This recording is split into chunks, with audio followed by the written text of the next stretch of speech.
Good evening and welcome to the February Volunteer Forum. It's great to be back on the panel with everyone doing the forum, and again my big thanks to Rohan and Luke who did last month's forum due to myself being on duty at the State Control Centre. It's fantastic we're coming together. We're coming to you tonight from the Boronia Fire Station, which is a co-located station with CFA and Fire Rescue Victoria, and we'll hear a little bit more about that a little later on. I'd like to start this evening by acknowledging the lands to which we all come and share this experience this evening, and pay my respects to elders past and present, and particularly the elders of the Wurundjeri people, who's the country that we come and gather here tonight. And I welcome any Aboriginal elders of other communities that might be with us tonight. As always, tell us where you're watching from. Feel free to put it in the chat. There's been plenty of people that have a bit of a shout out, whether it be Gary in the State Control Centre, Harold in Numurkah, Joanna in Broadford, and I even believe, Ramon, we're being broadcast live in some way, shape or form or capacity in the Woolworths at Bayswater. So that is correct. So committed the staff. That is correct. In the Bayswater Woolworths. So big shout out to the crew. They're sending their love to you, Ramon. And thanks for joining us and having us on board tonight.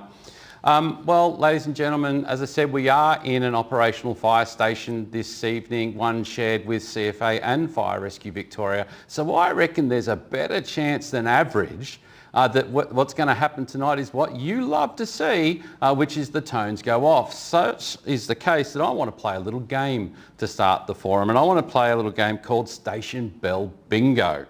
And for those that are watching, feel free to put into the chat how many minutes you think it's going to be into the forum tonight before the tones drop and our firefighters have to go and do what they do best in protecting the Victorian community. So audience, please feed through your suggestions to Brad, who will put it in the chat for you. Give us a big wave. There we are.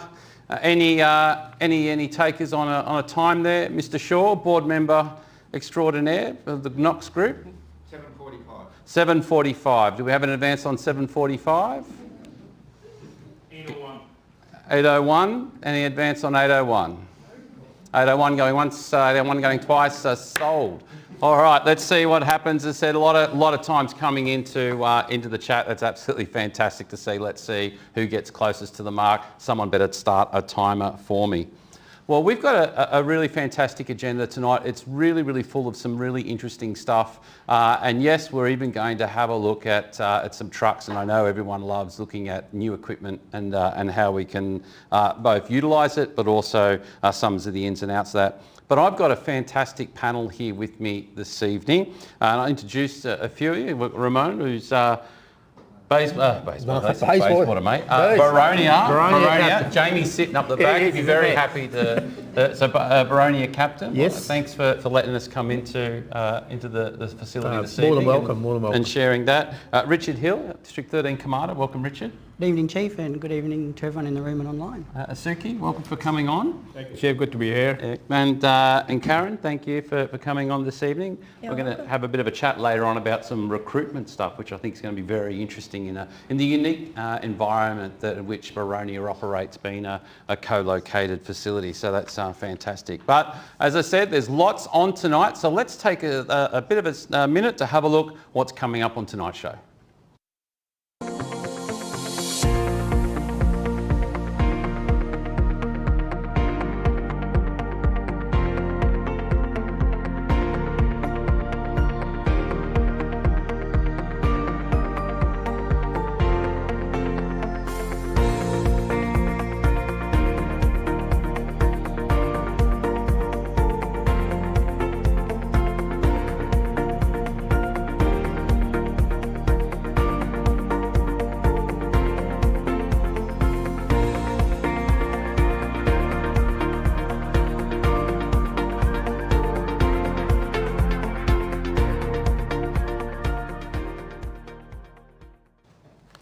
Well, it will be quite a full evening this evening, looking at what's there coming up. But we'll start with talking to Ramon about his fire brigade, Boronia Special Brigade. Tell us all about it. It is a brigade. It's a unique brigade. It's been around for over 80 years.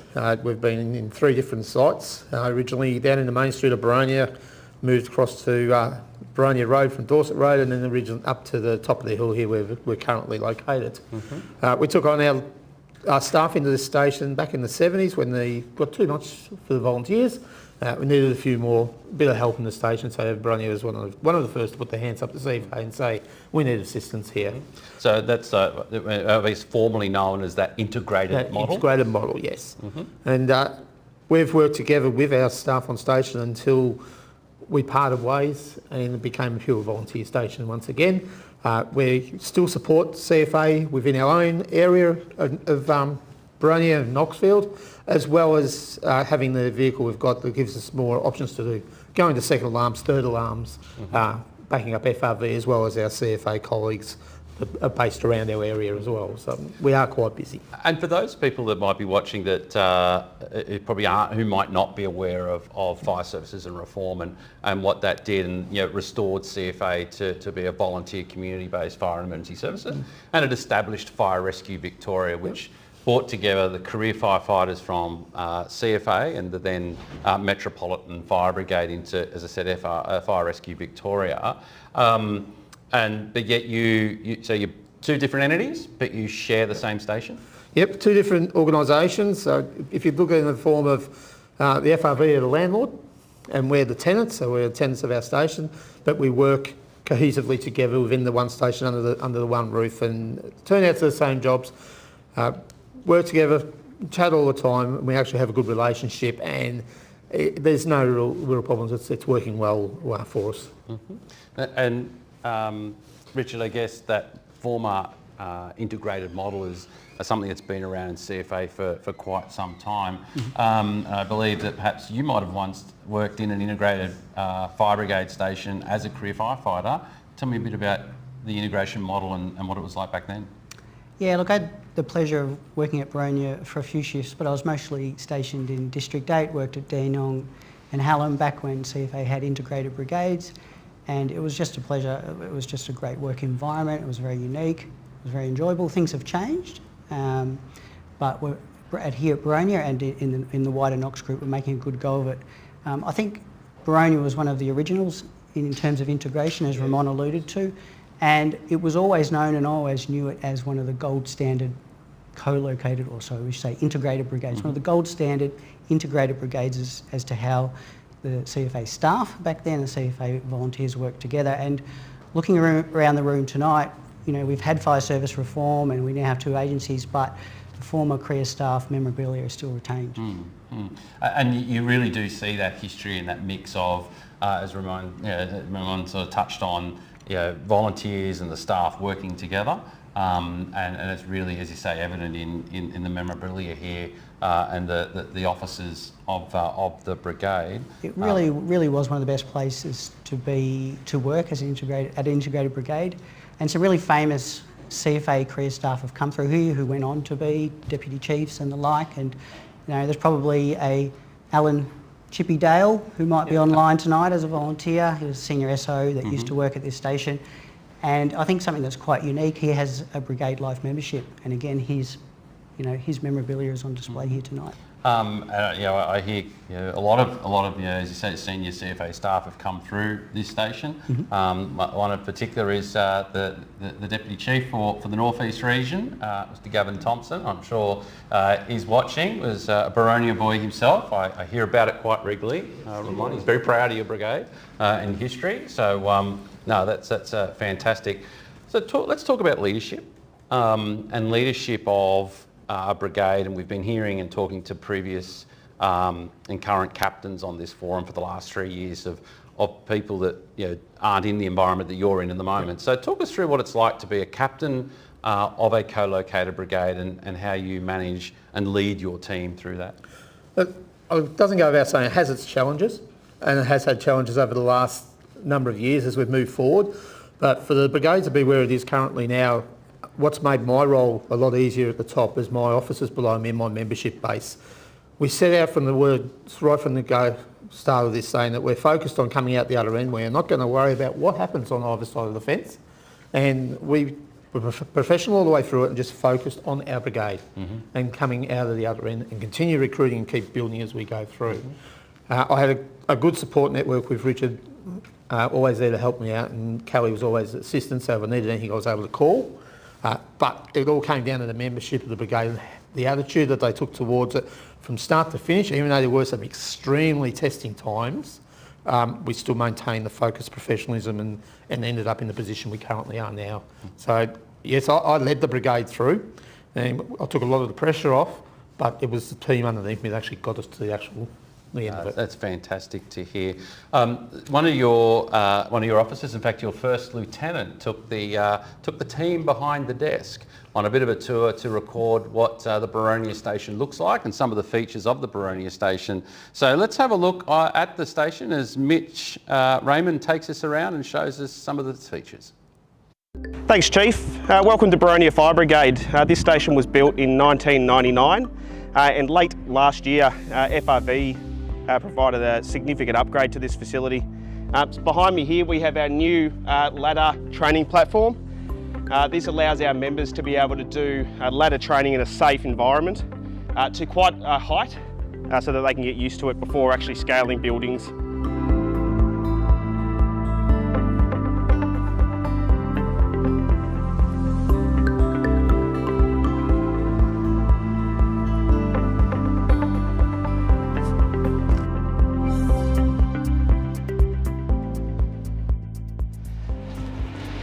In here's our purpose-built turnout room.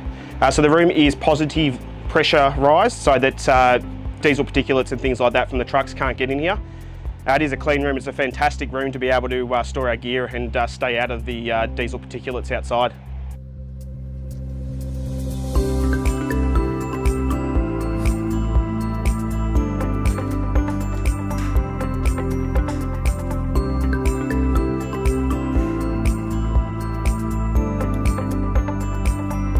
And upstairs we have our purpose-built gym. So this gym has been completely supplied by FRV and it is open for CFA and FRV members to use it. And quite regularly our members are up here training with FRV crews. Back to you, Chief. Well, thanks, Mitch, for taking that around for us around the station so that we can have a look at some of the great facilities here that Boronia Fire Brigade has to use with their career colleagues from Fire Rescue Victoria. Well, whilst you were watching that, you were wondering what was going on back here. Well, I can't tell you, Bell Bingo sort of went off. There was a move up return notification sent. I took a bit of a vote of the crew here. Their response was no dice, it doesn't count. So we're still on the clock in terms of how long it will take for Station Bingo to go off this evening. Ramon, talk us through recruitment, and I know we've got Sukhi here and Karen. Let's have a chat about recruitment within Boronia Fire Brigade and in the and getting people into a co-located fire brigade. Who wants to kick us off? I'll go first. All right, so recruitment of our senior brigade is we try and recruit actually 3 or 4 times a year, continuous recruiting. And one of the things that the members are really good at is if they're out and about doing community events and anyone says the slightest thing that shows they're interested in becoming a volunteer, the team are straight onto it. And then we start talking about the brigade and getting them down here for an actual visit immediately to show them around the station, to show them what the station's like. So we try and get onto it really fast. And the process from when we say you come for an interview through to try and get them onto their recruit course, we try and make it quick so there's no lag time. So they're not waiting around to actually get on board. So we want to try and keep their interest going all the time. And we're not worried about what walk of life a person is from, what their background is. If we believe they can do the role on those fire trucks, then that's what we do. Okay. Karen, your experience? My experience, I've been in Boronia for 5 years, and I always wanted to join CFA about 15 years before that, but always thought, no, I'm too old and, I wouldn't be accepted. So I bit the bullet about 5 years ago, came down and did the information session. Then Ramon said, no, come down, do the interview. Did the interview and was welcomed, even though I'm on the older side of people coming into the CFA. But I was welcomed with open arms and accepted. So if there's anyone out there that might be thinking about getting involved, a bit like yourself, walking past the station thinking, I don't know about that. Yeah. What advice would you give them? Just come down, have a talk to us. We're all different ages, different physiques, different physical abilities. There's always something that you can do. Fantastic. No, that's fantastic to hear. Sukhi, your experience and your views on, I guess, recruitment within the Boronia Brigade? My exposure and my experience is more to do with the juniors part of the brigade. So I've been involved with the juniors for, say, about 10 to 12 years. I'm part of the brigade for about 17 years now as a volunteer. So about 10 or 11 years ago, I started juniors and slowly involved in junior program. And so recruitment, every now and then we do local Facebook posts, and a few years ago we also went to the local schools, primary and some secondary schools as well, introducing ourselves, what we do, how we do, and the age group of the juniors we do, and the programs we run. So that's the part I'm involved in from last, say, about 10 years with the juniors. And tell me about the juniors in Boronia Brigade, a strong group of juniors? Oh, look, it goes up and down with time, and we had a phase where we had about, about 21 juniors in the brigade. So that was a peak of our time a few years ago. But then all of a sudden you say they all pass out, age, which is 16, and all of a sudden the numbers goes from 21 to 10, 12. So number fluctuates as we speak. I think we got about 8 members on the books, and a couple of them are trying for a week or 2, so making their mind, so if they want to continue. No, yeah. Very good, very good. Now, Sukhi, some people might remember you or recall seeing you because you're out and about in another form across CFA. Where might we have seen you before? Yeah, you're right. You're spot on. I've been part of a colour party. So CFA's colour party. We've been involved from I can't put a number on that because I can't recall as we speak, for many years now. So as a colour party, there's 6 of us in the party. That includes one of our commanders, Jim Reid, and if he's listening, shout out to Jim from Scoresby Brigade. So he's our commander and 5 of us. So what we do is it's mainly memorial services every year we do. And apart from them, if we get any special requests from the CFA, that could be any occasion. So a team of ours go. And we carry flags. So we carry 4 flags: Australian flag and Victorian flag, CFA, and the Indigenous Australian flag we carry. So we go through the procedures and just a pure respect for that. And you do an absolutely fine job Thank you. and the colour party. If anyone's interested in wanting to be part of the colour party, how might they, or who can they talk to? Absolutely. We're always looking for members. It's good to have a bit of a break every now and then. So you can speak to our commander, Jim Reid. He's from District 13, based at Scoresby Brigade. Or you can speak to myself if you see me, or any of the members you see, just reach out and we'll be more than happy to help and more than happy to have you on board. No, excellent, thank you. Ramon, what would you think, and Karen, what do you think would be the best, so if Brigade's out there thinking about, trying to do a bit of recruitment and the like, what's been the best avenue of getting people interested and involved, and what's been the best teaser, I guess? We've found one of the most successful things we could have done is having an electronic sign out the front of the station. Right. That's worked for us a number of times. Mitch was the first one to actually suggest that. We got it out front, and the response we had has been huge because people are driving past it all the time. They're actually seeing it. We've tried Facebook. We do get some success out of Facebook social media, but to put a sign out front really worked well for us. So that's probably our biggest impact of getting people through the door. Yeah, fantastic. That's fantastic to hear. Well, let's, I guess, move on to another thing that I know the Brigade is very, very big on and great in, is community engagement. Talk us through community engagement and what it looks like here in Boronia. We're quite strong in the community. If we have anything outside of the normal community events we do, we go through Richard and we follow the process, and FOV have been supportive of us doing our community engagements that we do, but we are heavily involved in Good Friday. We have a member over Bill who's been up on our intersection on Good Friday for over 40 years now, collecting, and some photos are actually coming up now. So as a group in Knox, we collect every year, and Boronia is part of that group, and we always do quite well as the group collecting. And like I say, Bill's on the screen currently, and he's been on that intersection for 40 plus years.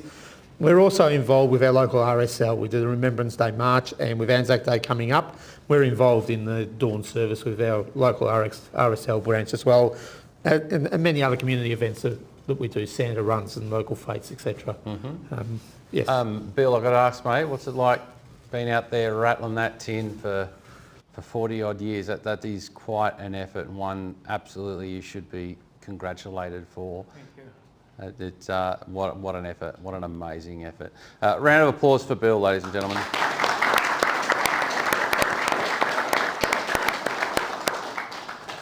So we saw a photo there very briefly with a couple of young people in front of a car wash. What's that all about? On Good Friday, the juniors go down to the car wash at, can't remember the name. Fast Fuel. Fast Fuel. Yep. And ask for donations. When the cars come in, we say, would you like a car wash? And get the juniors to do all the hard work by hand, and they get all that. So you're telling me if the Chief's car needs a good wax and shine, come on to Boronia on Good Friday and job will be right. $2, $5, whatever. It'll be good. Do they leave any streaks? Oh. No, they do a fantastic job. Please get down to the car wash on the Good Friday appeal and let the juniors wash your car and leave a big fat wad of cash in the tin as you're driving out. I get a sense that the Brigade is like really connected to community. Absolutely. And that's one of the big events we do as a part of the Brigade, as a junior members or as a junior Brigade as well. And the local service station guys, the owners, they thank you to them as well. They give us a car wash for a day or almost good part of the day. So we're not out of pocket, CFA is not out of pocket, and we use their facilities, and we have just $5 for the car or $10 for the big cars, and every single cent we get goes to the Royal Children's Hospital on that day. Bargain. It is actually a good bargain, definitely. You're more than welcome. We'll be there this Good Friday again. We also have some other brigades, Bayswater, French Gully, their juniors come and join us as well. So it's a good fun. So please come in. That's absolutely fantastic to hear and really, really great.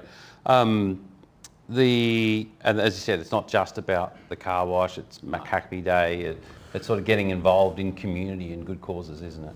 It is, and we're really happy to get out there and do that sort of function amongst the community. We like doing it. It gives our non-operational members an opportunity to be involved in things as well, our juniors, so all parts of our brigade can be involved.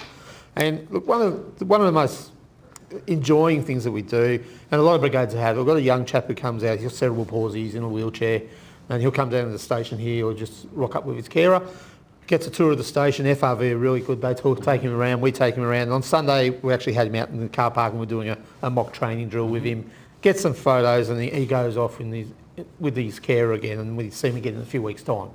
But it's just opening up the doors of the station that we're now able to do at Boronia and invite the public in. And with this young chap coming in, every couple of weeks he'll come down, and it's amazing. Actually, he's cerebral palsy, but he knows every fire station around. He knows each staff. 26 came in here on the day. One day he was here, knew each of the firefighters as they got off a 26's truck over in Croydon. But it's that sort of community thing. It's like the door's open. If you've got children and we're open, we're at the station, the doors are there, come in. Yeah, Don't not come in because we're a big station. That's it. We are all part of the community, and that's what it is all about. Probably the big question I have, Ramon, and I think you may not know this off the top of your head, but I'm betting you might. We'll try. How much money has the brigade raised collectively for the Good Friday Bill? We actually don't do it on the individuals. It's done as a group, so we don't get an individual brigade tally. It all goes through groups. So I'm not 100% sure. I think last year was about 30-odd thousand as a group, 36,000. 29, I think it was. There we are. What was it, Bill? 29? So that was a group of brigades. So yeah. Fantastic. So 29,000, that's a fantastic effort again. Yeah. And congratulations to Boronia and the Knox group for coming together and making that happen for the kids. And as we know, Easter is just around the corner. Yes, that's right, the hot cross buns were in the supermarket before we finished our Christmas dinner. But it's a time when the Good Friday appeal will be out there. The CFA brigades will be back in the community, rattling those tins, getting those donations for a very, very worthy cause for the Children's Hospital. And I look forward to yet again getting involved in the Good Friday appeal, so fantastic. Well, it's that time again where we hear from training about what's new in training and some of the latest updates. And over to you, Rohan.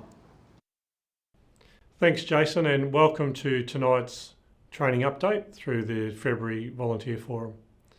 It's great to be here. It's been a really busy summer operationally, but it's also been busy in the training space.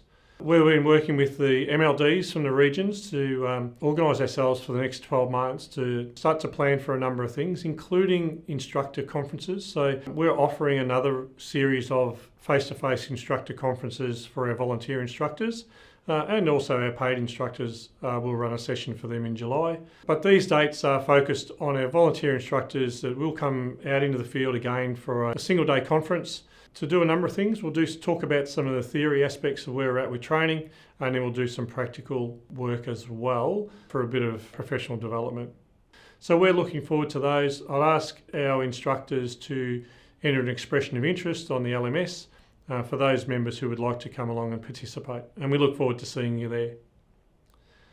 We've also been preparing for this year for a number of courses. So the MLDs again have been starting to schedule courses for this year in discussions with the ACFOs in charge of the districts and district training committees to determine what the training needs are and the course calendar will look like.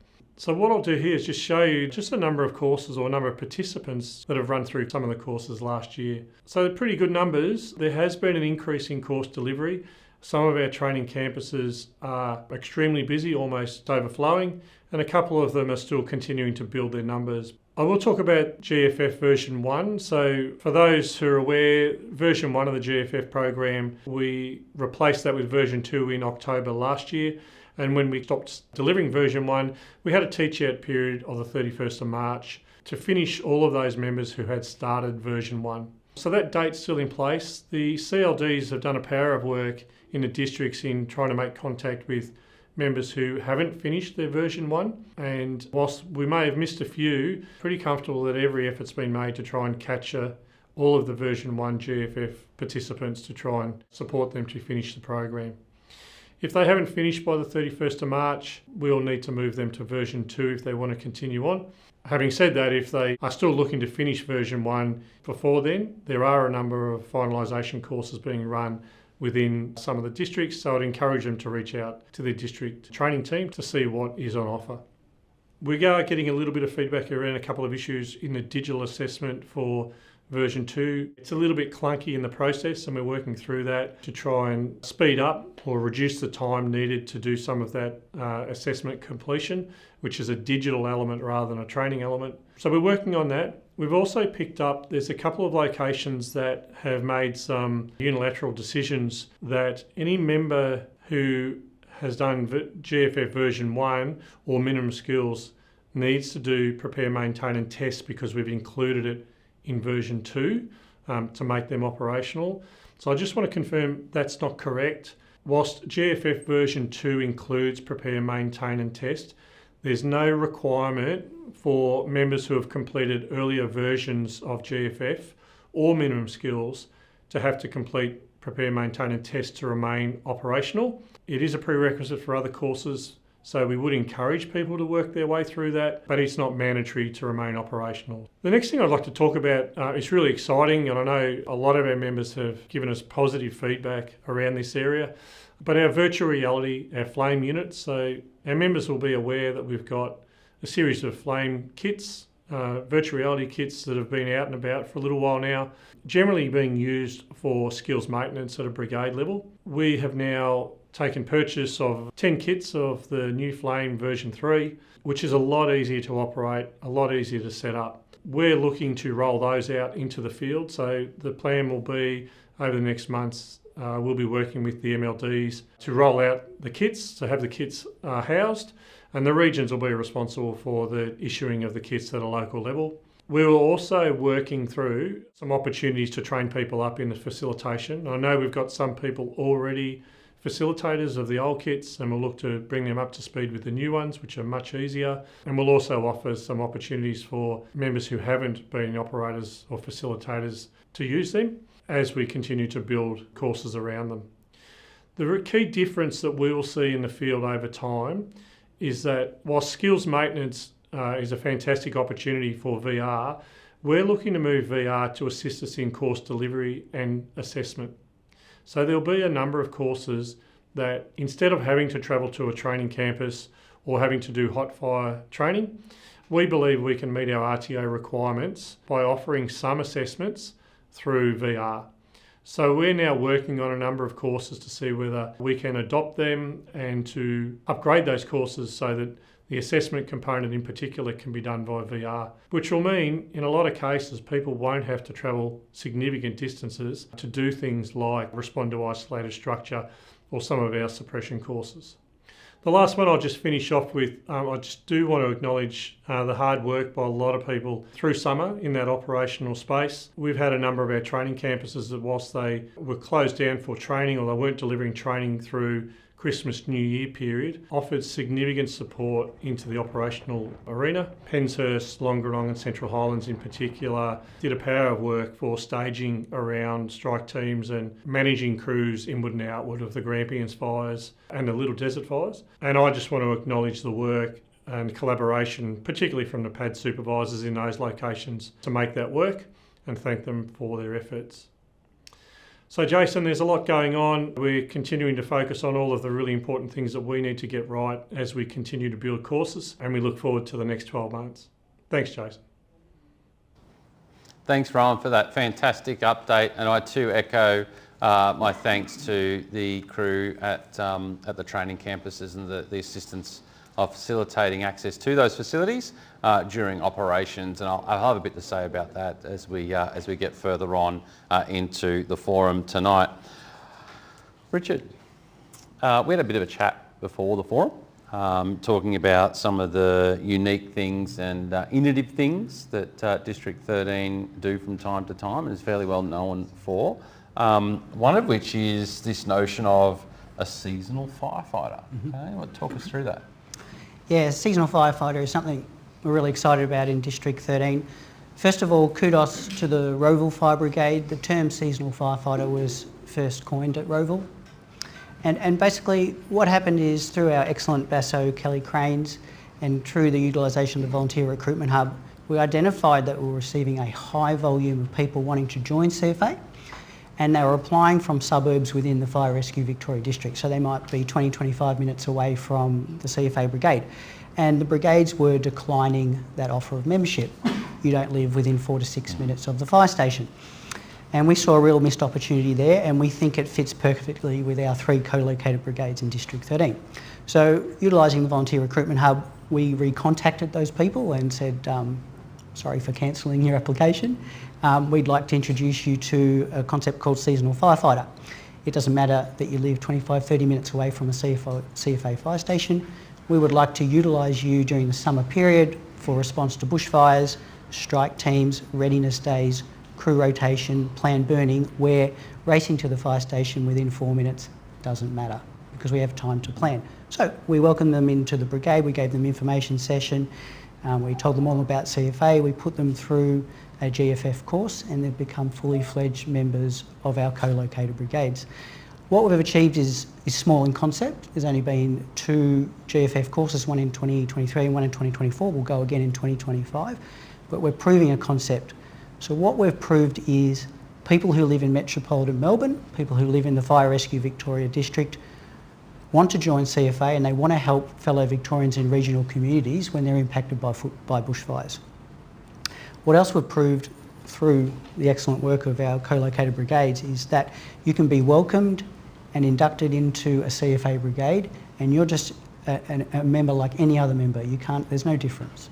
We've proved that they can be trained up just like any other new recruit, and we've proved that they put their hand up to be deployed, and we have deployed them.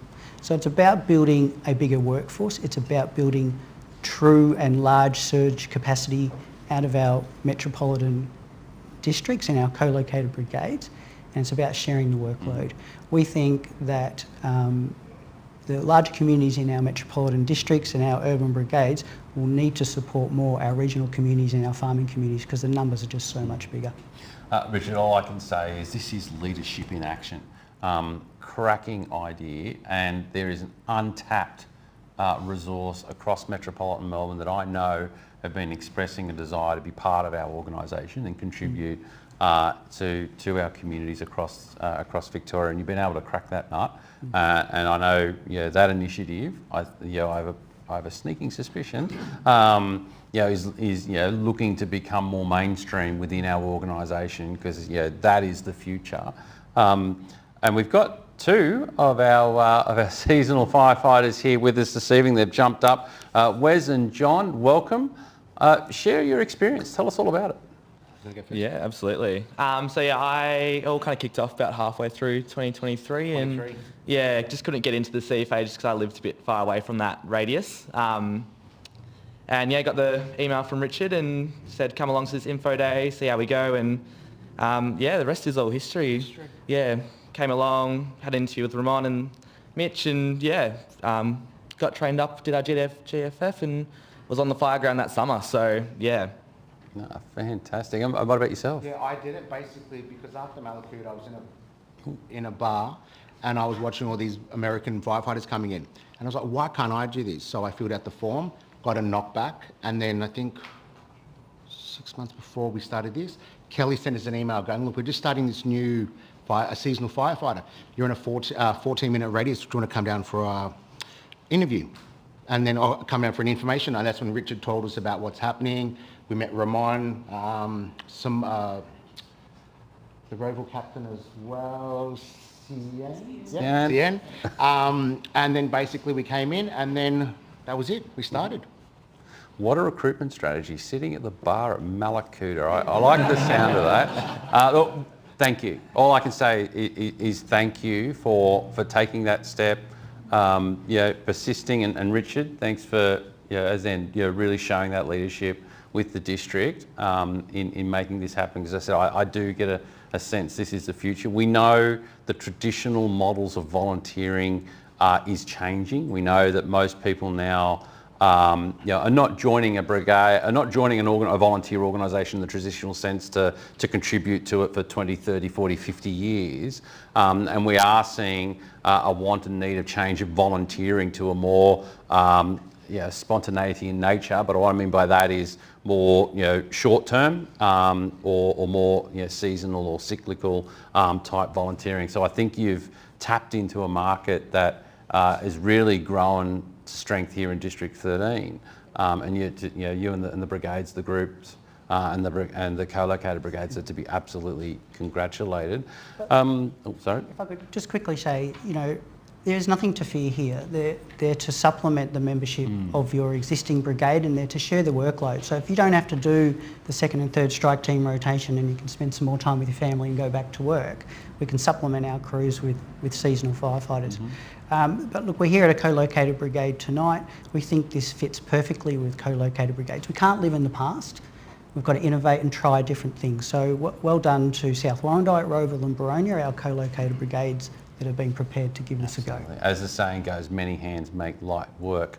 Ramon, your experience? So from we've heard about the program. Now that's as a captain. So my experience as a captain, I was originally with Cien's idea at Roval.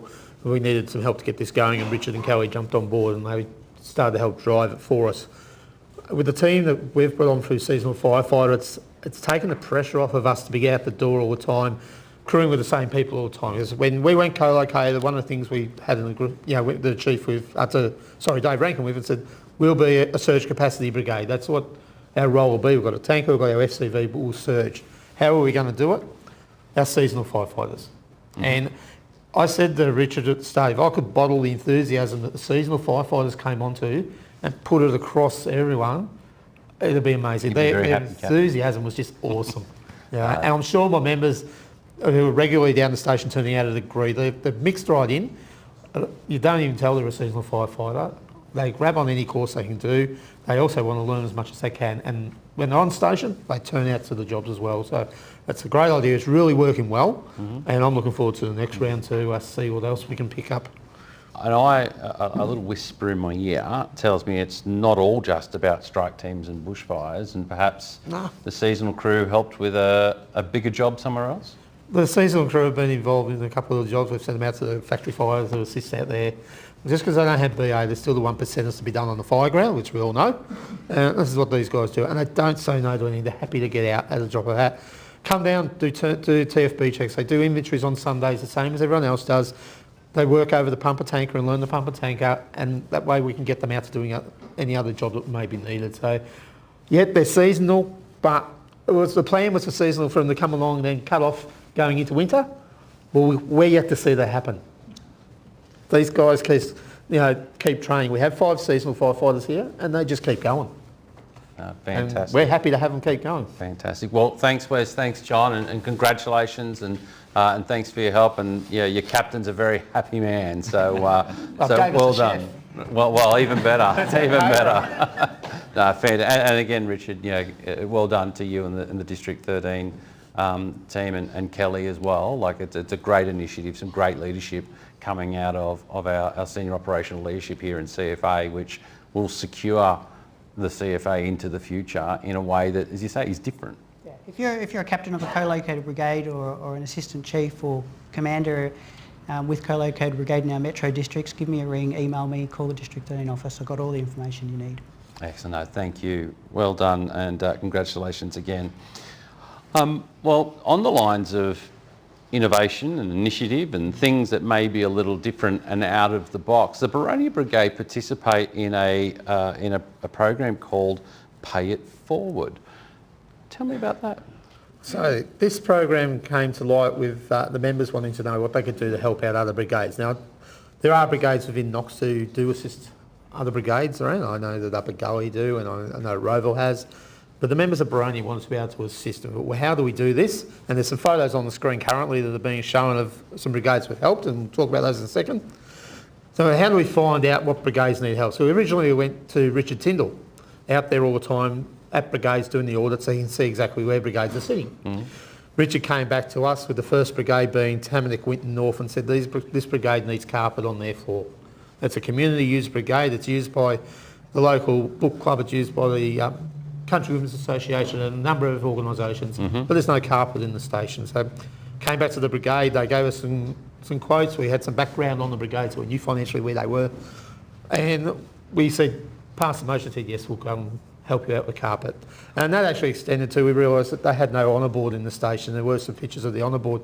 So we assisted in purchasing an honour board for Winton North and Tamworth station. That then grew. So the members decided, what can we do next? So it's every half of the financial year we'll do something for a brigade. So just a couple of other brigades we've had assisters, Nulla Vale, Tubrack and Pylon, have all received branches. There's the photos of Nulla Vale on the screen. Have all received, and the captains with the cowboy hat, have all received branches and hoses, lengths of hose off us to assist them with their firefighting. And I've watched them, both of the brigades have been our strike teams this year, and we know the equipment's being used. But it has a two-pronged thing for us. It allows us as a brigade to go up to these stations that are, some of them what Nulla Vale's a shed in the back of a farmer's paddock, and for the members of Boronia to actually see the other side. How the brigade's going in the rural area, what help or assistance they may need, and how lucky we are back here. So it works both ways. We get a tour of the area, so every station we've been to, we've had a tour of their local area, we've been for a drive, we've seen what their challenges are, and Tamworth, Winton North being a real interesting one because they're surrounded by solar panels, and that's a whole new challenge that they've got up there. But we were able to do a road trip up, hand over the gear, but also get to meet them, have a social day, have a look at the area, and then come back knowing that we've actually helped someone. And then we start to look for our next brigades. That's absolutely awesome. Now, we have a little special guest in the audience, and District 13 BASO, Kelly Krajnc, if you wouldn't mind stepping up to the microphone.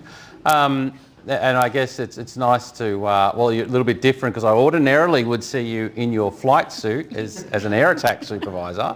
So, what was that? Maverick. Does that make you Iceman?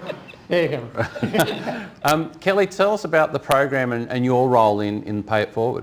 Yeah, so I originally came to the brigade after a request came in for a single pro-tech. We're very privileged here in the Knox area, being on the fringe of urban, where fundraising has plenty of opportunities here for these brigades. We saw some of these smaller brigades just on the photos that rolled through before, don't have a community like we do here in the Knox area. So for them to raise money for this equipment would be very difficult for them, but a lot easier down here. So we've come up with this Pay It Forward program that allows brigades in the Knox group, particularly Boronia, to raise a little bit of money for those brigades that just don't have the same opportunities as we do here. And I'm pretty sure there's probably a few brigades around the state right now that might be watching and think, I want a piece of that action. Yep. How do we find out where, which brigades that will receive the generous donations from the brigades? Yeah, so we're also looking for sponsoring brigades as well to help support. We do have had a list that we obtained from VESIP for unsuccessful candidates. That's just one of the criteria that we're looking at. So if you're interested in helping being a donating brigade, then have a chat to your BASO that will have a chat to me, and we'll try and knock off as many of these operational pieces of equipment as we can to these brigades that are in need. Yeah, and I guess it's strange to use the term knock off because unfortunately we are experiencing some break-ins and thefts from brigades, particularly in rural areas. So what a fantastic initiative and a great program. I got to tell you, Kelly, a lot of love for BASOs on the chat tonight. A big shout out to yourself and your fellow BASOs across the state. There's comments here. Wouldn't be able to do what brigades do without you. So well done and thanks for the role that you play in the Pay It Forward program. Great, thank you. Well, it's that time where we look at new pieces of equipment and what's going on and the like, and our lovable DMO Steve O'Shea, who is a little bit of a YouTube extraordinaire himself. He loves the Facebook Live as well. He does a fantastic job of it. is going to take us through the new Ultralight tanker. So, Steve, over to you. G'day folks, Steve O'Shea from Fleet. Today I thought I'd take the opportunity and show you a brand new Ford Ranger ULT. So this machine's an XL Ford Ranger. It's got a 2 litre bi-turbo engine. It's got a 10-speed automatic transmission. It's a very safe machine. It's ANCAP 5 safety rated. It's got 9 airbags. It's got features like lane assist, adaptive cruise control, autonomous braking, and pre-collision avoidance. So it's a very safe machine. As you can see, it comes fitted with an ARB steel bull bar. It's got an LED driving light bar on it as well. It's got some recovery points underneath. Red and blue lights integral into the bull bar, which fit nicely. We've also got our green LED next to the number plate, just to identify that we are under emergency conditions. It comes fitted with our new livery, which looks quite smart. It's also got work lights both sides of the vehicle and at the rear. In the front locker, we've got our A-class handling kit and our first aid kit. The next locker back is our chainsaw locker with the chainsaw, fuels, safety gear. It's got a fire extinguisher, some bolt cutters and associated gear. Underneath we've actually got our Rayco, and it comes fitted with some max tracks just in case you get the vehicle disabled. Permanently attached suction hose as per our medium and heavy tankers, which we get some really good feedback on. That's a really smart design. It's got a 550 litre water tank that is baffled. It's coupled up with a Kubota water-cooled pump engine and a Mark 70 GAM, which produces about 500 litres a minute. The plumbing's all exposed just to make it really simple and easy to operate, as is our pump panel, which is very simple. It's got a live hose reel with a rewind motor, which makes deploying and stowing the hose quite simple. Once again, red and blue lights integral into the rear bar, and also our green LED just to show that we're travelling code 1.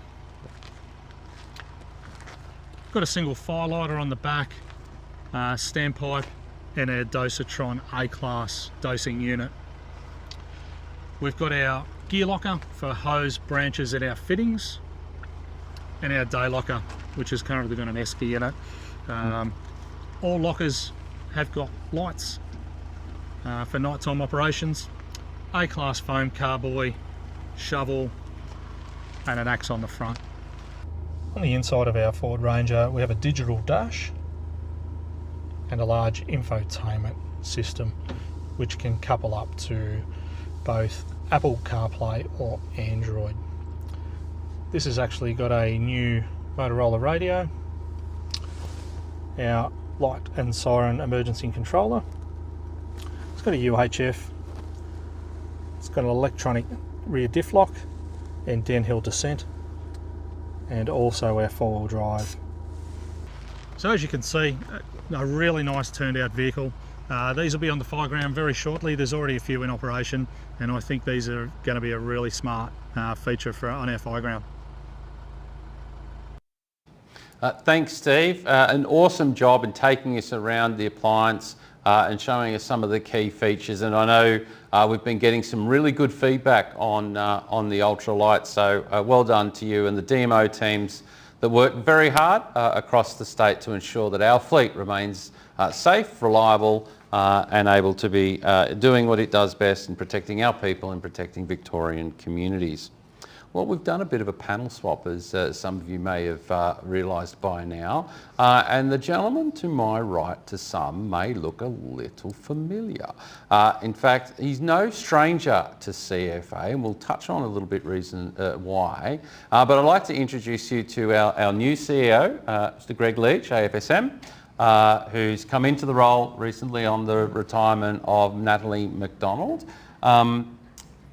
Some would say you've come home, Greg. Come home, that's right, Chief, yes. Yeah, absolutely. So, no stranger to CFA. Tell us a little bit about your story. Yeah, Thanks, Chief. Well, it's good to be back, and nice to be back with the members at Boronia again. It's a long time since I've been in this fire station, but nice to join you here tonight, and along with other members from around the Knox group as well. So yes, I'm the relatively new CEO, although I can't say that for much longer, but I've been in the chair about 3 months now. And I just wanted to acknowledge the efforts of Natalie as previous CEO and some of the great work she did, along with Jason, in setting up the organisation for success into the future. But it is 17 years since I left CFA, and you wonder where that time's gone. And so for me to be back again, it's terrific. And as I wander around the organisation and get to see people that I haven't seen in a very long time, and remind me of all the good things about CFA, whilst at the same time recognising that it is a very different organisation from the one that I left. And there's some really positive things happening around the place at the moment. So coming into the role in mid-November, we were sort of getting into the preparedness for fire season, and fire season was underway in some parts of the state by then. And then we rolled into the Christmas New Year period, and then the fire activity we've had, particularly in the western part of the state. So I wanted to shout out to everyone, because it has been a particularly busy summer and we've still got a little way to go. And I had the opportunity last week to go and spend some time up in districts 15, 16 and 17. So a shout out to everyone up in that part of the world, and thank you for your hospitality last week.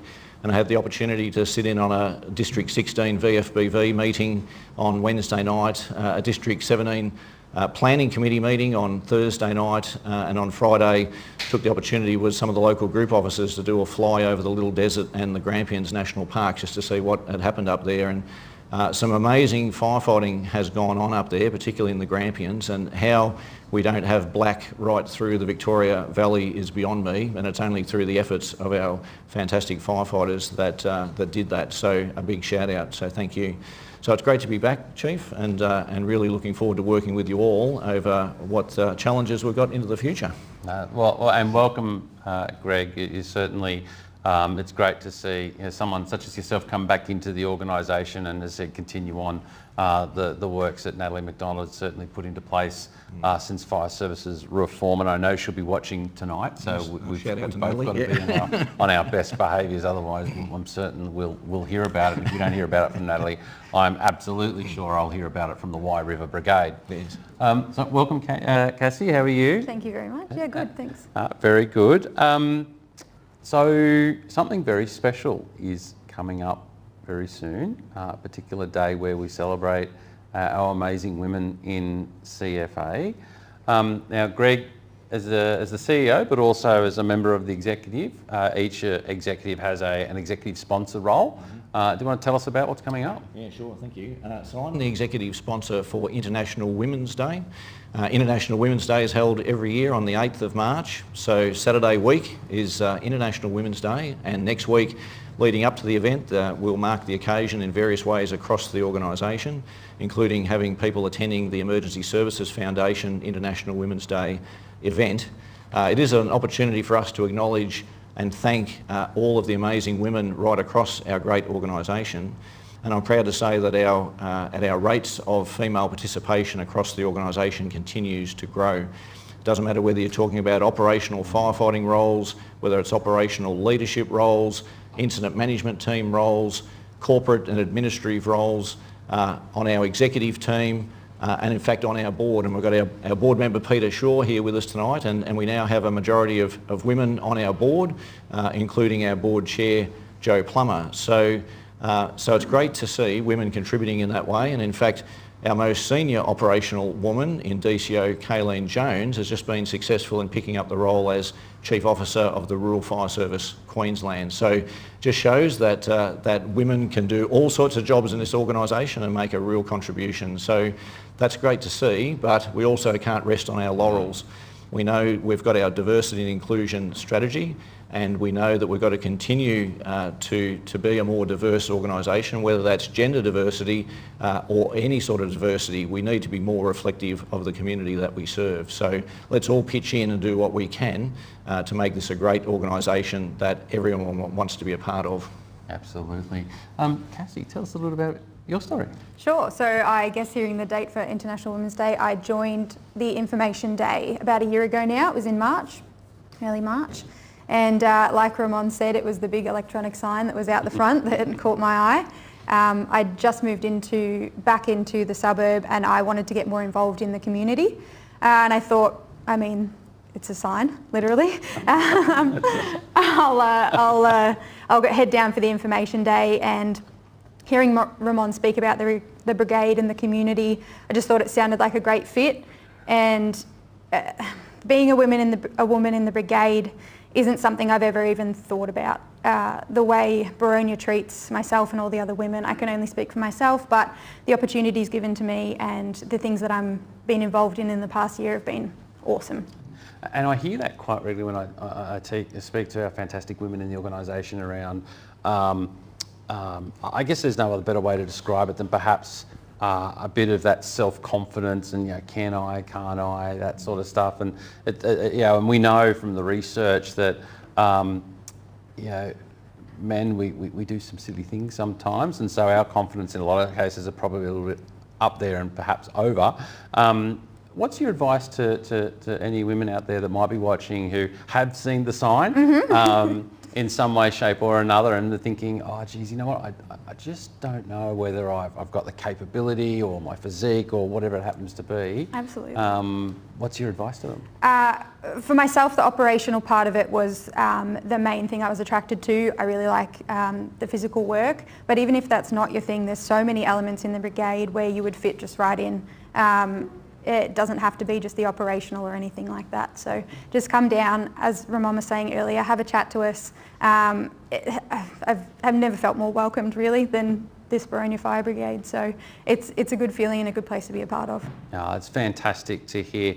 And you know, we talk about our cultural improvement journey here in CFA, and it's one thing that I know, as I said, our former CEO Natalie McDonald and our former board chair Greg Wilson and myself didn't shy away from a couple of years ago, where we stood up and said that, you know, there had been practices of the past, behaviours of the past, that sought to not only hurt our people in our organisation, but we we must do, and we will do better. And I guess with the theme for this year's International Women's Day, which is Accelerate Action, is just, again, one of those things that we need to do as senior leaders in CFA. And I know we're joined by our board member here, and I can see Peter nodding, going, yep, absolutely.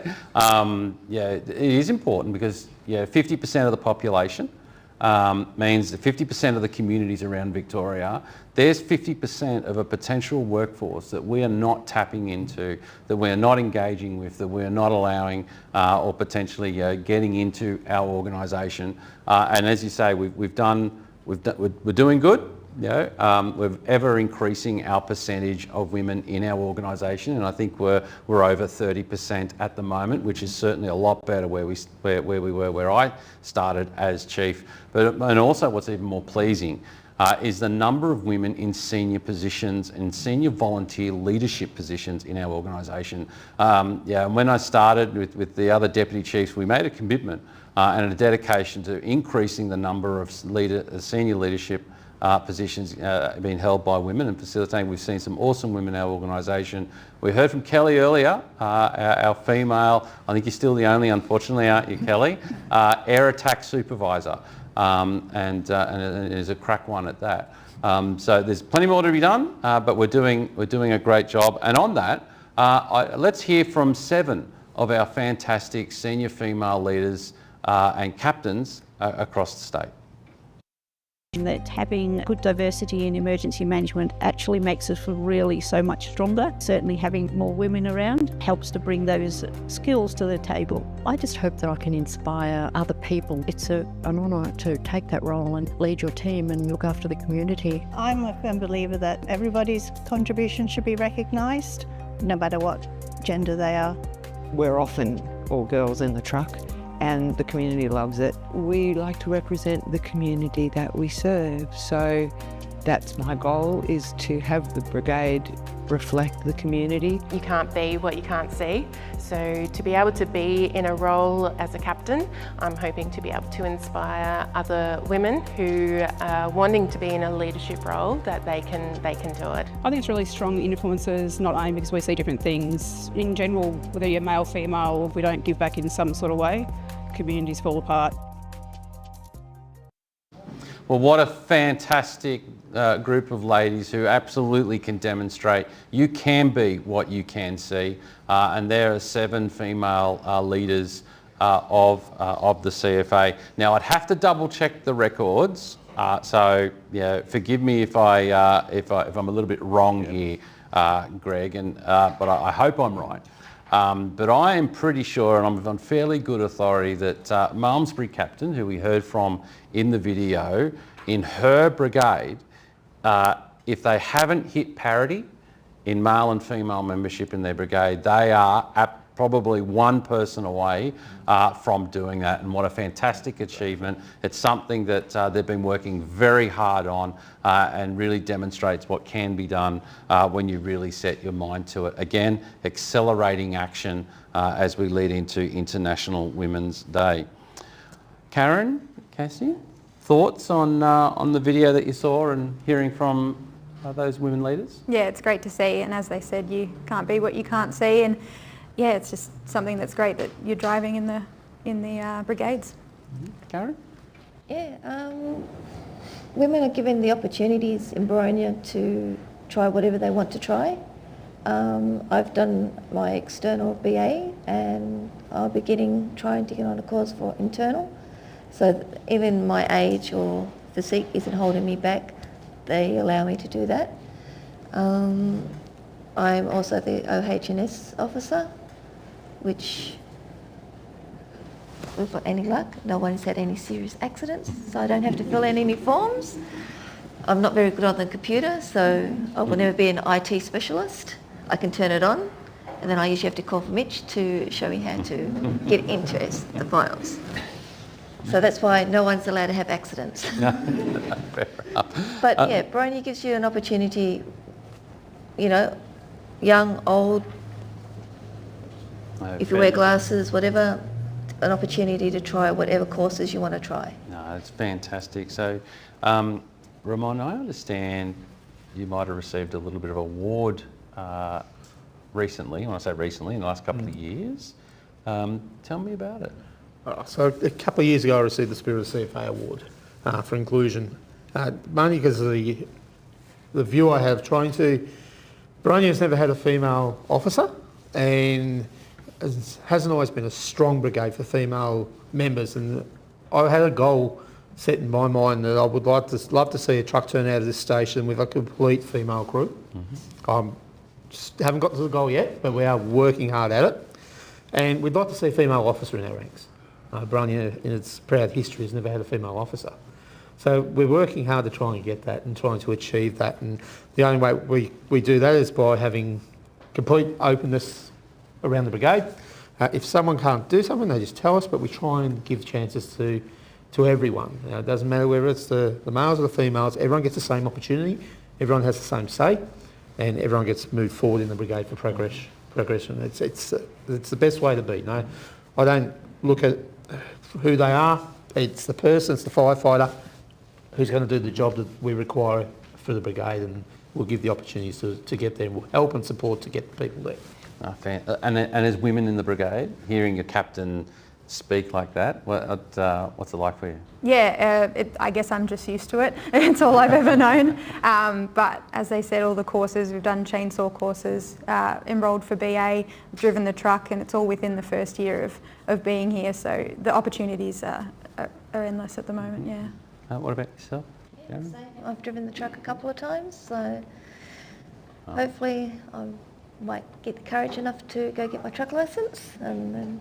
Oh, very good. Go for it, I say. I'm more interested to know which one of these two fantastic ladies are going to bump Ramon off the captain's perch and see his goal as the first female captain of Boronia. You reckon you can do it? No, we might not even know her yet. Well, that is very, very true. Look, it is something that we do take seriously in CFA. It's something that I know our board chair, Joe Plummer, and our board members are absolutely, making sure that it's at front and centre in Greg and mine's mind as we're moving through, and the executive's mind. And it's fantastic to hear brigade captains, particularly here in Boronia, really trying hard to make a difference. Because as I said, the more we reflect the communities to which we seek to serve is just fantastic. We're making headroads. There is so much more to do. I'm not going to sit here and say as CFA we've done it, but we are making inroads. And one of it's just a small thing, but when I think about the recent AFSM nominations and awards that were awarded, 3 of the 6 CFA award recipients were women. So that is fantastic to see that our women in CFA ranks are starting to be recognised for their achievements and receiving the highest fire award in the country, which is absolutely fantastic to see. On that, I will be heading off next month to New York to the 67th Congress of Women, where I'll be joined by other fire service leaders and chiefs and commissioners from across Australia, and we'll be part of an Australian delegation to talk about exactly this. Women in fire services, making sure that our fire services today and into the future are reflective of the communities that we seek to serve. As I said, 50% of the population would be mad not to make sure that we're inclusive, because it's only ever going to grow our organisation from strength to strength. And I look forward to coming back and sharing my experiences and insights from that trip. And you never know, I might even record a video or 2 so you get to see the New York action. I understand it's probably about -6 over there right now, so it will be a very chilly event to go to. So thanks, Greg, for touching on International Women's Day, and I know you're a strong advocate as our executive sponsor for this. Cassie, thank you for your thoughts on this. Karen, thank you for yours. Ramon, congratulations again on your award, and again the leadership that you are showing us all in making sure that we get that diversity in our brigade. Thank you. Bushfire firefighting investigations and fire investigation is something that is for some might be a little bit of a dark art. Myself as a fire investigator for wildfire, it can be quite a science to working out where that fire has come from, where has it gone to, and some of the intricacies of wildfire investigations. We've got a bit of a video on what it's like to be a wildfire investigator, because you know what, we are looking for more. So if you are interested in becoming a wildfire investigator, please reach out to your district office to express interest. Let's have a look. We're running our fire investigation course for this year, so we run 1 course per year. And so this course is for brand new fire investigators, so we're training them to investigate fires. That includes determining cause and origin of a fire. We undertake classroom training. We also back that up by spending time out in the bush, like out here, lighting fires, observing burn and char patterns, and investigating those fires. So this year we've chosen to have fires in both forest and grass to cater for both Forest Fire Management Victoria and CFA, and to ensure that we cover all fuel types. I was lucky enough to be selected to do the Bush and Scrub Fire Investigators course. So I'm up here for the week to train with fellow agencies to eventually become an accredited fire investigator. So in terms of fire investigation, some of the things that we look at that will tell us which way the fire's travelled, perhaps rocks, they may have some staining that may occur on the impact side. They may also have some protective fuel behind them. Also the way that trees burn, char patterns on trees tell us the wind direction at the time the tree burnt. There's a whole range of different things that we look at. Might be the bark, might be the way that leaves are orientated after fire, scorch and burn patterns.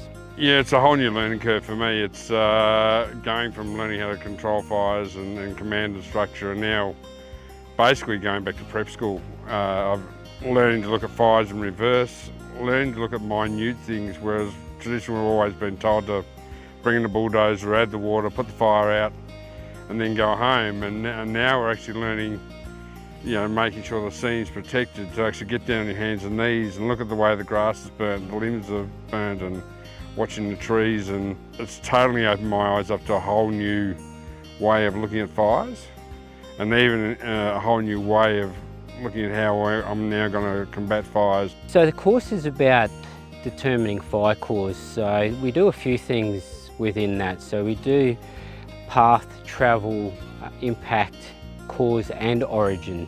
So most of the time people see us as fire investigators turning up to the area of origin, but there's other areas of that fire that may be important to us that we need to look at as well. But predominantly most of our time is spent around the area of origin, and that's what the course is about. Oh, the trainers they've got years and years of experience and years of investigating major fires to minor fires. That knowledge you just can't buy. And to be able to spend a whole week with those mentors, just grabbing a small glimpse of their knowledge that they can pass on, and knowing we'll be able to call them in the future if we're stuck or need a hand, is that networking within the CFA you just cannot buy. I'd say definitely apply for the course, but also understand when you're applying for it, it's actually very serious. It's not a tick and flick course. You have to do a lot of training. We've got to do a lot of training and mentoring after this course as well to then become accredited. So if you're just joining this course just to get a tick on a piece of paper, well, I'd suggest not doing it. But if you're into fine detail, wanting to help the community, I'd say go for it every day, and taking on another learning challenge. And that's one thing this organisation has been great for, is if you wish to follow your dream or compassion, they give you plenty of opportunities for it, and this is one way to go that far, and I think it's fantastic. What a great insight and a great video looking at what our fantastic fire investigators do right across the state. And I know Nicole Harvey's probably sitting at home watching the forum tonight as our lead coordinator in the fire investigation space, who does an absolutely powerhouse of a job. As I said, we are looking for more wildfire investigators. If you are interested, and looking at what you saw on the screen, and you never know, you just might find out what cupping, sooting and protected fuels might actually mean. Reach out to your district and let them know that you want to express an interest in becoming a fire investigator. Well, we've got a new face on the panel. Jace Lawrence, welcome. Thanks, Chief. Welcome. Our ACFO for Operational Communications. He's the man that makes everything go whiz and bang, or that screams at you in your truck, and does a fantastic job with his team. And you're here tonight to tell us about a brand new pager and pager replacement. Yeah, thanks, Chief. So, thanks for the opportunity. Amongst a number of things going on, hopefully not too many things going bang, but hopefully making other appropriate noises. But yeah, one of the things that we're looking at tonight is a pager replacement program. So we just want to talk about the fact that we've got the EAS pages that hopefully all of our operational members are carrying. So CFA has around 35,000 of those in circulation. It's our primary method of alerting our volunteer members to operational fires and incidents, and it will remain so into the foreseeable future. So we've got a number of devices out there amongst our members, around in excess of 20,000 that are over 7 years old. They were pre-2017 devices. They're out of warranty. They're getting towards end of life, and we're working with our colleagues at Department of Justice, Community Safety in EM Tech and Data to roll out a program across the state to replace those devices. So we kicked off a pilot here in District 13 late last year, and we're now rolling out across Southeast region, moved into District 9, again late last year, early this year, District 27 down to 10 and 11. So just want to take the opportunity to say that is still the way we operate in CFA. The EAS pages do have fantastic coverage, provide high reliability. There's a whole heap of other supplementary arrangements we've got these days, but we do rely on those pages. So we've got teams out there in the districts working directly with the teams, working with the DSOs, the BASOs and the district ops command staff to engage with our members and swap out all of those devices. So talk us through what might be the difference between a pager I have today and the pager that you're going to replace it with? Yeah, no significant difference. There's no real functional difference in the pages, so it'll be the same look and feel. Unfortunately, pages aren't a big thing in the world of technology, so you don't get a lot of choice in the devices that you have, but we've managed to incorporate and uplift to the devices a number of things that are improvements on the older ones. So these ones now have a red LED flashing light externally, so you can see if you've received a message. They have an external speaker so that you can receive, the audio is clearer and messages can be heard better.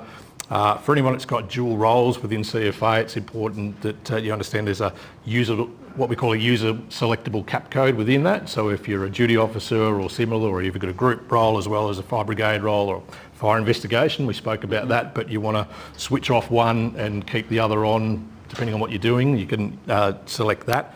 All of those features, improved battery life and less sensitivity to interference. So, electronic devices can be subject to interference with other devices, frequencies and all the rest of these are a little bit less sensitive to that interference, so they should receive messages better over a longer period of time. So no real change in the functionality. They'll still operate the same way as the pages everyone knows. So they'll still wake you up just as good at 3 a.m. in the morning as what the last one did? Better. They're louder. And they're louder. Louder and flashing light. There are many wives and partners across the state that are ecstatic by hearing that one, Jace. Peeling people off the roof, no doubt. That's it. So that's the paging element. So just step us through, as you said, those districts and how it's going to be rolled out. Thanks. Yeah, so we kicked off with a pilot in District 13 because it's been a while since we've done a program like this. As I say, the pages are quite a number of years old now that we're replacing, so got some feedback from how that worked or didn't work, and we've applied those learnings to the districts that we've rolled onto now. So early engagement, and this is part of the promotional opportunity to say this is coming to a district near you soon. So there's a few ways that we're doing it. We've got a members online page now that members can go to with all the background information, the frequently asked questions. You can actually put the serial number of your pager into a section on the members online page and determine whether it's your device that is actually requiring replacement, so ahead of time.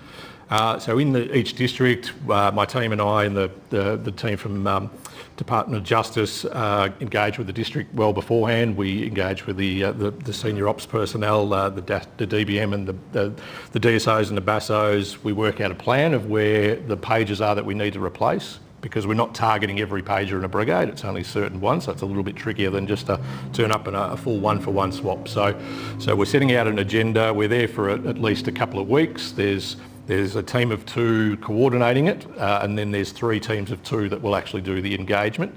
They will identify locations across a district where, brigades or district officers or any appropriate locations, they'll be there for defined periods of time, and members will be able to come down and swap out their pages directly.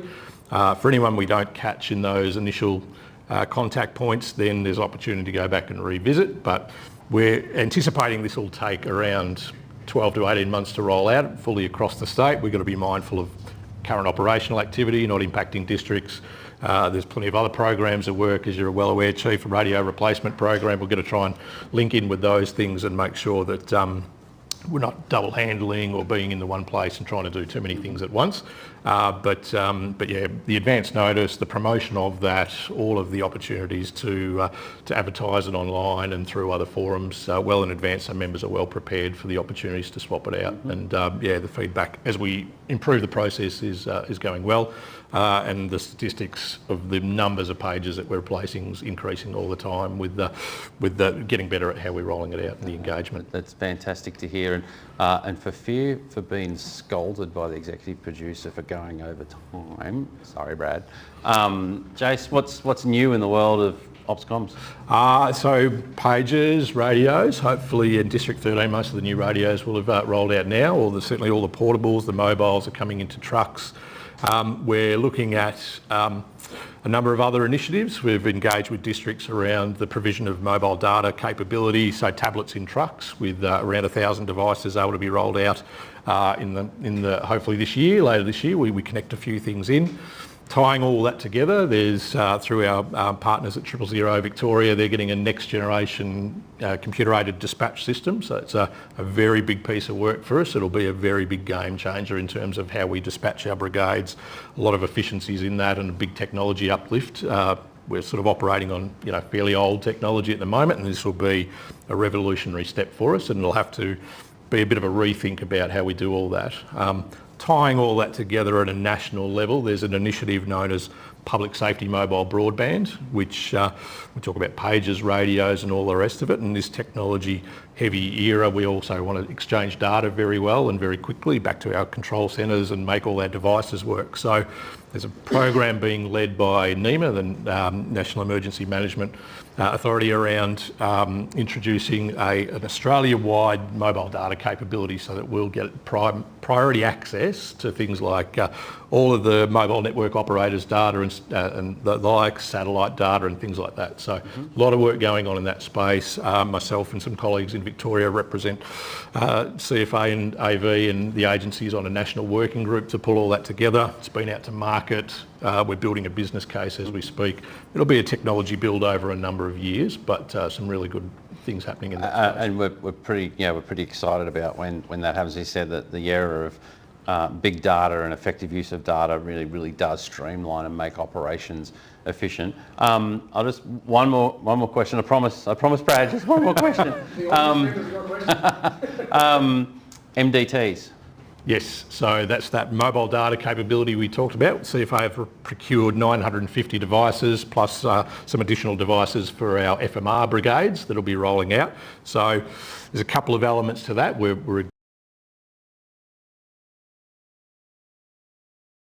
across our fleet, but we've worked on and we've got a process to fit that. We're going out to market at the moment and just doing the vehicles across the fleet, and then the background applications and stuff we're running in that. And I spoke about next gen CAD. That's where we're hoping Vic environment, and then we'll be able to introduce things like direct status messaging. When vehicles turn out, it'll be a push button turnout rather than voice radio traffic. So New South Wales coming in, work in Victoria, they just use their radios on our network and hook into those devices. So. I'm really excited for that. When you mentioned status messaging, the whole room just went, oh, yeah, we know it's something, it is a bit of a challenge at times getting on the radio, particularly in counts. So that's fantastic. Well, thanks for that update, Jace. Stay on the panel, I'm sure. Great, hint, everyone. Yeah, I'm sure Jace will be happy to answer questions along with Greg, myself and all panellists.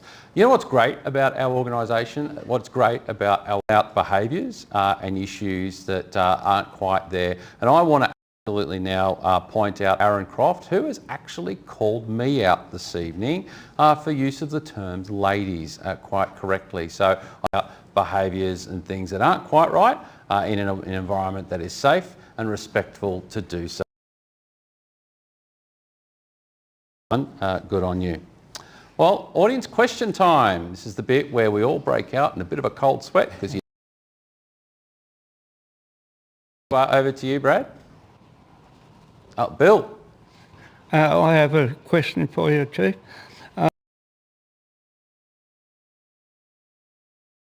For 58 years. I think the public perception improved.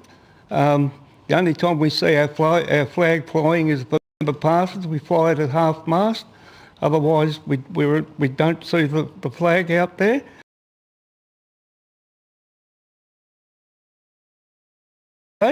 And I think we should be on equal footing with the FO. Bill, it's a great question, and also giving some insight to the thoughts and feelings of the brigades. You know, it's a really complex issue, and one that was and it's where we did land. And as I said, it is a shared space. It is a shared. And so we do need to come up to a mutual arrangement with our colleagues from Fire Rescue Victoria. Yeah, never say never into the future. But go, Toddy. G'day, Chief. Hello. Toddy Small, Ferntree Gully. Don't know who's going to be the most nervous, you or Jason. With the SOP reviews and specifically around 12.02 emergency vehicle response. The team in ODT have done a fantastic job pulling together, working with our friends at the VFBV, working with our 7 SOPs and a few more in the pipeline. A big shout out to Adam Barnett, who right now says, yep, I know you've been sending me every single one of them for consultation, and I do absolutely appreciate that. I know Adam and the association are really trying to get out there and do that. So more to come. From the VFBV, we're making the final tweaks to that, and I do anticipate you will see an updated SOP coming out very... Which is your department really, Jace, but through the replacement program for portable radios, particularly, I'm sure, came up a bit short with what we're expecting versus what we got. An understanding it's not a bottomless pit of money. What the process is to, and I'll also add to that, I think whilst it's not a bottomless pit of money in the modern world, having 2 portable radios on a firefighting appliance that carries 5 people is far from an acceptable practice. Where do we go to? How do we go about trying to deal with some of the shortfalls? Over to you, Jace. Happy to take that one, Chief. We obviously, as you say, we needed to fit our replacement program into a budget. However, we have uplifted the number of radios that are being provided across the state. So, and I'd be happy to hear where you believe there's a short. Yeah, I'm happy to follow up offline. Because all of our, so we've gone from, in terms of portable radios, there has been an increase across the fleet of the number of radios. Okay. And I'll follow up offline. Yep. 1 per BA operator as well now. And I'm going to get into the CEOs here when we're finished about the ladies, women, girls and females in the fire service. Well done, Toddy. Thank you. Be gentle, Peter. Thank you, Toddy. Yeah, Peter Smith from Upper Gully. We're fortunate enough to be getting 2 of the new Ultralights. We had a few issues with them. They're back at the DMOs at the moment. We sent a pack to them about 40 things that were rough, nothing major. Phone protection system, they're going to be fitted. That's the big rush why we had to have them. When's it going to be fitted? Question. Our Toyota Land Cruisers, we love them. They were back of them made of plastic. The fuel tank on the pump is made of plastic on the new ones. Not good. I'm very big with the burnovers. We did a session on Sunday. Yeah, it's very, very similar to a mini Linton walk the way we go through it. The blankets and the ultralights, they're under the seats. I read the article how we've got to get the blankets out if we're caught in a burnover. We've got to move the seats forward. As you can tell, the way I'm built for comfort, not for speed. If I try and move my seats forward, there's going to be some issues. I think the airbags will go off in the truck if I move forward. It'll protect me, but it's not good. So we've got some recommendations about how to fix it, or thoughts about ourselves on how to fix some of these, and also the burnover drills, which I'm very, very passionate about because I got caught in one. I watched the brigade do one the other day and I had to stop and have a go at them because I was doing it on a concrete deck. I said to them, what the hell are you doing? And they said, well, we watched the chief do it. So I'd like to invite the chief out to one of ours and we'll go out in the scrubbery when we head out there and do it again. But the ultralights, great unit, but we need to know what's going to go on with them. They were rushed out and I think they were rushed out too quick. And we had a lot of minor issues and the foam was the first one, crew protection foam. I'm happy to take that one on notice. I'm sure Danny and the crew online would have the answer, but I don't have the answer for you tonight. Don't propose to do a bit of BS, so happy to take your questions on notice, if that's all right, and we'll circle back to you and your brigade. And I've done the entrapment drill in any number of brigades around the state, so I'm more than happy to go out in the scrub and have a bit of fun with you and the brigade. Ours is a real McCoy. The real McCoy. Not on concrete or asphalt. Thank you. Hello, I'm David from Boronia. I've just got a question regarding the FEM contractors tender, which is currently out in place. And the current, obviously, existing contracts has been extended again to later. And again, this is coming up to a point whereby we are running out of time again, in my opinion. And we're just like not leaving a lot of like time left for handovers, transitions, and trainings. So like, I understand these are processes to follow, but like, would there be any more urgency in making sure that, you know, like there'll be a smooth transitions for this quite a complicated kind of a project? No, look, great question, and thanks for raising it with us. As I am aware that we are in the marketplace for expanded FEM contracts and expanded FEM servicing contracts, which we're working our way through. I'm not quite across the transition issue that you have raised, but I'm more than happy to have a chat to Lee Marsh and our FEM team around about what that means to ensure that we are leaving enough time for transitions and to address the issues that you raised this evening. And thanks for bringing it to our attention. Yeah, well done. All right. Well, it is time, and I have ignored him for most of the evening, I've got to say, this evening.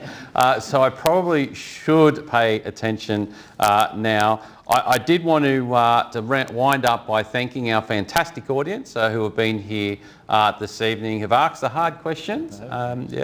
And yeah, there we are. Give us a wave. Thank you. Very good. And also to our panel members and panel audience, particular Richard Hill, our catchment commander here in District 13, Ramon, Relph, Sukhi, Singh, Cassie Orpwood, Jason Lawrence, Karen Stanley, and of course Greg Leach, our CEO, for coming on this evening and sharing some great stories, some great initiatives, and some real progress that's been made by the brigade moving forward. I wanted to finish off tonight's forum by again simply saying thank you.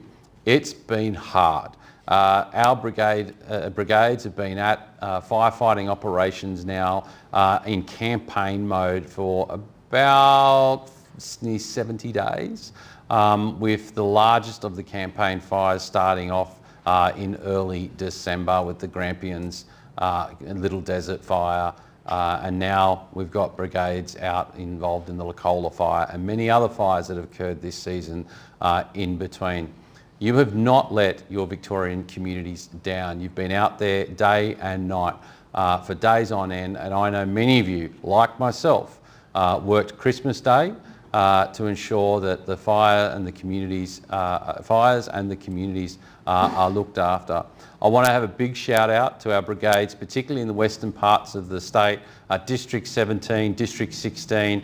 It's so incredibly dry. It's only getting drier. You're not getting the rain that's been coming across the state. You're tired.